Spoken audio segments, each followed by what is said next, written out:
ചീമേനി. ഉത്തര കേരളത്തിൻ്റെ ചരിത്രമെഴുതുന്ന ഏതു ചരിത്രകാരനും അവഗണിക്കാനാവാത്ത ഇടനാടൻ ഗ്രാമം. ഇതിഹാസങ്ങളുടെ കാലത്ത് മഹർഷിമാർ തപസ്സനുഷ്ഠിച്ചിരുന്ന താഴ്വാര ഭൂമിയായിരുന്നു ചീമേനിയെന്ന് പഴമക്കാർ വിശ്വസിച്ചിരുന്നു.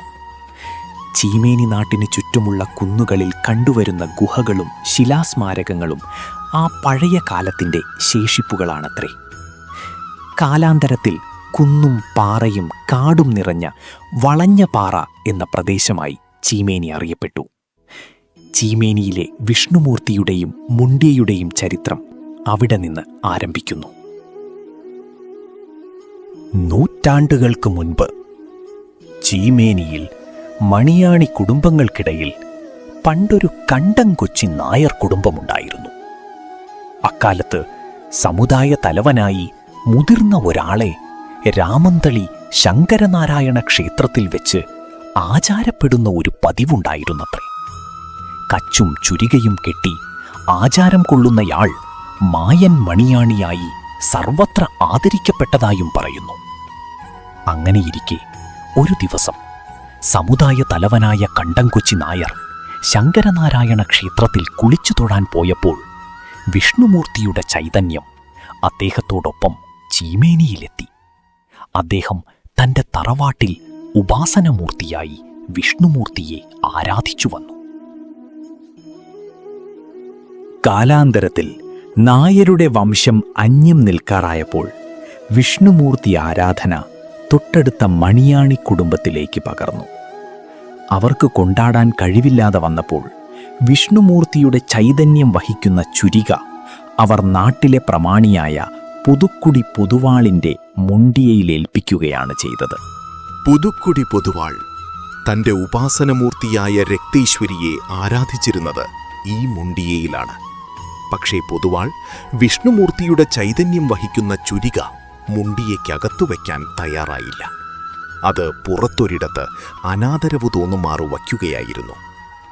പുതുക്കുടി പൊതുവാളിൻ്റെ ഈ പ്രവൃത്തി മൂലം നരസിംഹമൂർത്തിയുടെ അനിഷ്ടം സംഹാര നൃത്തം ചവിട്ടാൻ തുടങ്ങി.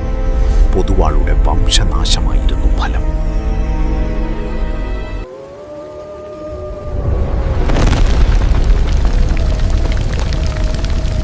അങ്ങനെ കാലാന്തരത്തിൽ പുതുക്കുടി മുണ്ട്യ ക്ഷയിച്ചു.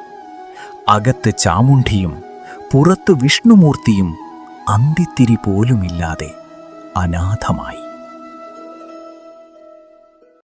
ചീമേനിയിൽ അക്കാലത്ത് നായാട്ട് എന്നുള്ളത് ജനജീവിതത്തിന്റെ ഒഴിച്ചുകൂടാനാവാത്ത ഒരു ഭാഗമായിരുന്നു. അങ്ങനെയിരിക്കെ ചീമേനിക്കാരുടെ നായാട്ടുകളിൽ മെരുവമണയാത്ത, അതായത് മൃഗത്തെ കണ്ടെത്താനാവാത്ത ഒരവസ്ഥയുണ്ടായി. പകലന്തിയോളം കാടുനുണ്ട നായാട്ടുകാർ വെറും കയ്യോടെ മടങ്ങുക പതിവായി തീർന്നു. അപ്പോൾ കാരണവന്മാർ പറഞ്ഞു, എന്തോ ദൈവകോപമുണ്ട്, പ്രശ്നം വെപ്പിക്കണം. വലിയ വീട്ടിലെ കോലായിലിരുന്ന് ജ്യോത്സ്യർ കളം വരച്ച് ഗ്രഹേശ്വരന്മാരെ വരുത്തി കവുടിയൊഴിഞ്ഞ് പ്രാർത്ഥിച്ചു. രാശി കണ്ടു. ശനിയും ബുധനും ജനപദത്തിന് പലവിധ അനിഷ്ടരാശികളിലാണ്. ആപത്തുകൾക്ക് വഴിയുണ്ട്. നായാട്ടിൽ മെരുവമണയാത്തത് ഒരു സൂചന മാത്രമാണ്. ഉടൻ പരിഹാരം കണ്ടില്ലെങ്കിൽ നാട്ടിൽ മറ്റു അനർത്ഥങ്ങളും സംഭവിക്കാം. കാരണവന്മാരന്വേഷിക്കുന്നു, ബുധശനിമാരുടെ അനിഷ്ടത്തിനെന്താണ് കാരണം? ഗ്രഹസ്ഥിതി വിശകലനം ചെയ്തുകൊണ്ട് ജ്യോത്സ്യർ ഓരോന്നായി വെളിപ്പെടുത്തി. പുതുക്കുടി പൊതുവാളുടെ ആരാധനാമൂർത്തിയും വിഷ്ണുമൂർത്തിയും പൂവും നീരും കിട്ടാതെ കോപിച്ചിരിക്കുകയാണ്. ഒടുവിൽ എല്ലാവരും കൂടി ആലോചിച്ച് ഒരു തീരുമാനത്തിലെത്തി. ചീമേനി വയലിൽ വടക്കേയറ്റത്ത് ശാസ്താംകാവിനടുത്തു വെച്ച് വിഷ്ണുമൂർത്തിയെയും ചാമുണ്ഡിയെയും കെട്ടിയാടിക്കാം. ജ്യോത്സ്യർ വാരിവെച്ചപ്പോൾ തെളിഞ്ഞു. ദൈവങ്ങൾ പ്രസാദിച്ചു. അങ്ങനെ ചീമേനി വയലിൽ ആദ്യമായി ശാസ്താവിൻ്റെ കാവിനടുത്ത് രക്തചാമുണ്ടിയുടെയും വിഷ്ണുമൂർത്തിയുടെയും വയൽക്കോലം കെട്ടിയാടി.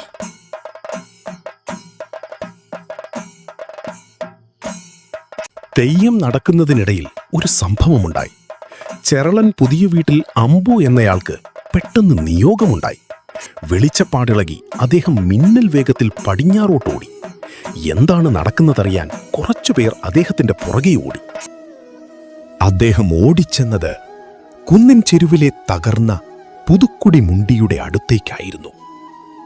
മുണ്ടിയുടെ അവശിഷ്ടങ്ങൾക്കിടയിൽ നിന്ന് ഒരു കല്ല് പൊക്കിയെടുത്തു. പിന്നാലെ ഓടിയവരെത്തുമ്പോഴേക്കും അദ്ദേഹം കല്ലുമായി തിരിഞ്ഞോടുകയാണ്. ആ കല്ല് കൊണ്ടിട്ടത് തൊട്ടാൽ കുത്തിക്കീറുന്ന മുള്ളു നിറഞ്ഞ ഒരു ചിടങ്ങക്കാട്ടിനകത്താണ്. വീണ്ടും ഒരു ജ്യോതിഷ ചിന്ത നടന്നപ്പോൾ കല്ലുകൊണ്ടിട്ട സ്ഥലത്ത് വിഷ്ണുമൂർത്തിയെയും ചാമുണ്ടിയെയും ആരാധിക്കണമെന്ന് കണ്ടു. കാടുവെട്ടി തെളിച്ച് അവിടെ കാലും പലകയും സ്ഥാപിച്ച് തെയ്യം കെട്ടിയാടിക്കാനും തുടങ്ങി. ആ കാലും പലകയും നിന്ന സ്ഥാനത്താണ് ഇന്നത്തെ മുണ്ടിയ വിഷ്ണുമൂർത്തി ക്ഷേത്രം പല ഘട്ടങ്ങളിലായി വികസിച്ചു വന്നത്. തച്ചുശാസ്ത്ര വിധി അനുസരിച്ചുള്ള കുറ്റിയടിയില്ലാതെ നിർമ്മിച്ച പള്ളിയറയ്ക്കകത്ത് ചെറളൻ അമ്പുവെന്നയാൾ വെച്ച കല്ലടക്കം ചെയ്തിരിക്കുകയാണ്. കണ്ടൻ കൊച്ചി തറവാട്ടിലെ മായൻ മണിയാണി പട്ടം വഹിച്ചിരുന്ന ദേശത്തലവന്റെ നേതൃത്വത്തിലാണ് പള്ളിയറ പണിതൊരുക്കിയത്. കൊല്ലവർഷം 1108, ക്രിസ്തുവർഷം 1933 പ്രതിഷ്ഠ നടന്നത്. കോരോത്ത് കാരഭട്ടതിരി എന്ന വൈദികനെ തന്ത്രിയായി വരിച്ചതോടെ പ്രതിഷ്ഠയ്ക്കുള്ള ഒരുക്കങ്ങൾ തകൃതിയായി നടന്നുവന്നു. അക്കാലത്ത് ചീമേനിക്ക് തൊട്ട് ജനവാസ കേന്ദ്രങ്ങളൊന്നുമുണ്ടായിരുന്നില്ല. നാഴികകൾക്കപ്പുറത്ത് പുത്തൂരാണ് ആദ്യം കാണുന്ന ദേശം. അതുകൊണ്ട് പ്രതിഷ്ഠാകർമ്മങ്ങളിൽ ഭാഗഭാക്കാകുവാനും അത് വീക്ഷിക്കാനും ദേശക്കാർ മാത്രമായിരുന്നു. ഉച്ചഭാഷിണിയോ ദീപപ്പൊലിമയോ മറ്റു കെട്ടുകാഴ്ചകളോ ഇല്ലാത്ത ശാന്തമായ അന്തരീക്ഷം. ജ്യോത്സ്യർ വിധിച്ച ശുഭമുഹൂർത്തത്തിൽ തന്ത്രി ബ്രഹ്മശ്രീ കാരഭട്ടതിരി വിഷ്ണുമൂർത്തിയെയും രക്തചാമുണ്ടിയെയും പ്രതിഷ്ഠിച്ച് കലശമാടി. പിന്നീട് പുറത്തിറങ്ങിയ തന്ത്രി ജനപദത്തെ നോക്കി പറഞ്ഞു: നിങ്ങളുടെ ഒരു ആവശ്യം ഭഗവാനോട് പറഞ്ഞോളൂ, ഞാൻ വേണ്ടത് ചെയ്യാം. വിഷഭയം നേരിടുമ്പോൾ വൈദ്യനാഥനായി അത് പരിഹരിക്കണം, ചിലർ അഭിപ്രായപ്പെട്ടു. മുണ്ടിയുടെ മുറ്റത്ത് പൂരക്കളി കളിക്കാൻ അനുവാദം വേണമെന്ന് മറ്റു ചിലർ. മൂന്നാമതു ചിലർക്ക് നായാട്ടിൽ എന്നും തുണയായി നിൽക്കണമെന്നായിരുന്നു. എല്ലാം ശ്രദ്ധിച്ചു കേട്ട ഭട്ടതിരി പള്ളിയറയ്ക്കകത്തു കയറി വാതിലടച്ചു. നിമിഷങ്ങൾ കടന്നുപോകുന്നു. വിഷ്ണുമൂർത്തിയും ചാമുണ്ടേശ്വരിയും തങ്ങൾക്കു നൽകാനിരിക്കുന്ന വരം എന്താണെന്നറിയാൻ സ്ത്രീപുരുഷന്മാർ ഉത്കണ്ഠയോടെ കൈകൂപ്പി നിന്നു. നട തുറന്ന് ഭട്ടതിരി പുറത്തിറങ്ങി. അദ്ദേഹം പ്രാർത്ഥനാനിരതമായ മുഖത്തോടെ ജനങ്ങളെ നോക്കി പറഞ്ഞു: നിങ്ങൾക്ക് അത്യാവശ്യമായ ഒരു കാര്യത്തിൽ ഭഗവാന്റെ അനുഗ്രഹം എന്നുമുണ്ടാവും. അത് വിഷഹാരിത്വമാണ്. വിഷ്ണുമൂർത്തി പ്രതിഷ്ഠ കഴിഞ്ഞതോടെ സർപ്പഭയമുണ്ടായാൽ മുണ്ട്യക്കാലെ കുറികുടിക്കുക എന്നത് രക്ഷാമാർഗമായി സ്വീകരിച്ചു പോന്നു. വിഷ്ണുമൂർത്തിയുടെ വിഷഹാരിത്വം ദേശാന്തരങ്ങളിൽ പ്രചരിച്ചു. ബ്രഹ്മശ്രീ കോരോത്ത് കാരഭട്ടതിരി എന്ന തന്ത്രീശ്വരന്റെ മന്ത്രസിദ്ധിയും പൊതാവൂർ കിഴക്കേപ്പുറത്ത് അള്ളടോൻ എന്ന കോലധാരിയുടെ ആചാരശുദ്ധിയും കാരണം ചീമേനി മുണ്ടിയയുടെ പ്രശസ്തി നാട്ടിലും മറുനാട്ടിലുമായി പരന്നു. മേടമാസത്തിലെ കളിയാട്ടക്കാലത്ത് ചെറുവത്തൂരിൽ തീവണ്ടിയിറങ്ങി കാട്ടുപാത താണ്ടിപ്പോലും ജനങ്ങൾ വിഷഹാരിയായ നരഹരിയുടെ തെയ്യക്കോലം കണ്ടുവണങ്ങാൻ ചീമേനിയിലേക്ക് പ്രവഹിച്ചു.